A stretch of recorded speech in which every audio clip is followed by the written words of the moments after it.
tout le monde parle d'automatisation, notamment automatisation SEO, et en réalité, il y a 3 niveaux et les gens n'en ont pas conscience et souvent restent bloqués dans le premier niveau qui du coup n'apporte pas assez de résultats, en tout cas qui pourrait apporter beaucoup plus de résultats. Dans cette vidéo, Lucio va tout vous détailler et vous dire comment automatiser au mieux votre SEO en passant par les 3 niveaux. On s'est dit, en fait, si tu prends 3 niveaux, tu vois, tu as le niveau 1 où tu commences à faire ton produit sans avoir réfléchi à la valeur ajoutée qu'on a Oui, tous fait. Et c'est vrai que c'est cool, t'apprends, tu vois, tu commences à vibe coder, etc. Mais en fait, tu perds du temps et tu finis avec des outils qui finalement te font des mauvaises sorties.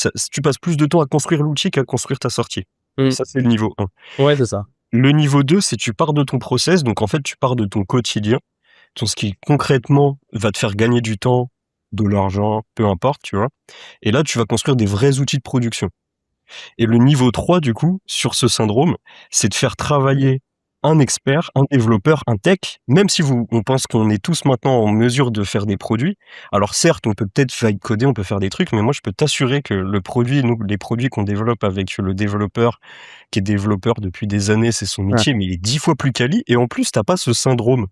C'est-à-dire que tu lui donnes un cahier des charges, tu le recètes régulièrement, et la qualité du produit, le fait de faire travailler un expert dessus, tu vas avoir un niveau d'exigence beaucoup plus élevé parce que tu vas le recéter.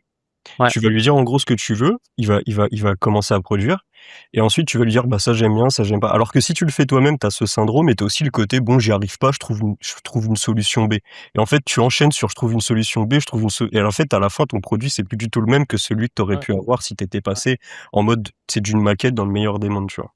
Non, mais clairement, ça, moi après bon, je pense que nous, on a l'avantage, d'avoir des entreprises, tu vois, qui ont des fonds et qu'on peut se payer, finalement des développeurs, tu vois? Moi, je pense plus, enfin ça, on a dû le voir justement dans les boîtes où peut-être le budget marketing n'est pas énorme finalement, où ils peuvent pas finalement, enfin se permettre de faire ce type d'investissement et qu'ils ont plus le choix que le faire eux Après, et tu bah, peux t'associer aussi au début, hein. Tu peux t'associer, je pense que c'est ouais. important aussi de se dire: «Je peux pas tout faire» parce qu'aujourd'hui, il y a un peu l'objet brillant et on l'a vu sur les Mmh. sur les différents niveaux. Je pense qu'il faut savoir aussi se dire: «Bon, bah, moi, peut-être que mon rôle est plus», et typiquement si tu as un rôle un peu plus, tu vois, vision, maquette et cetera, il est hyper important Ouais. parce que, en fait, surtout à l'époque entre guillemets, aujourd'hui avec le prompting, parce que même le meilleur développeur aujourd'hui, il vibe code. Enfin, s'il est pas dans un process où il ne peut pas vibe coder. Dans les grosses boîtes aujourd'hui, il y a plein de développeurs qui vibe codent pas parce qu'ils ont Ouais. juste pas le droit de vibe coder. Ouais. Mais en freelance développeur senior aujourd'hui, j'espère pour lui qu'il vibe code, C'est mais il a sûr. besoin justement de cette expertise métier qui est l'expertise quotidien que lui n'a pas forcément. Et en Mmh. fait, toi, dans ton quotidien, bah, par exemple, tu nous as parlé du pré-audit ou, tu sais, bah, en fait, tu l'as fait 100 000 fois, tu vois? Tu me dis que tu passes 3 heures par jour depuis 3 ans à faire ça. Bah, Bah, le jour où tu vas faire ton cahier des charges, en fait, tu vas faire un cahier des charges top niveau que le développeur sera incapable de faire sans toi. Et ouais, donc il y a chacun qui a sa valeur ajoutée, en fait. sans doute, hein. Non, mais sans doute. Mmh.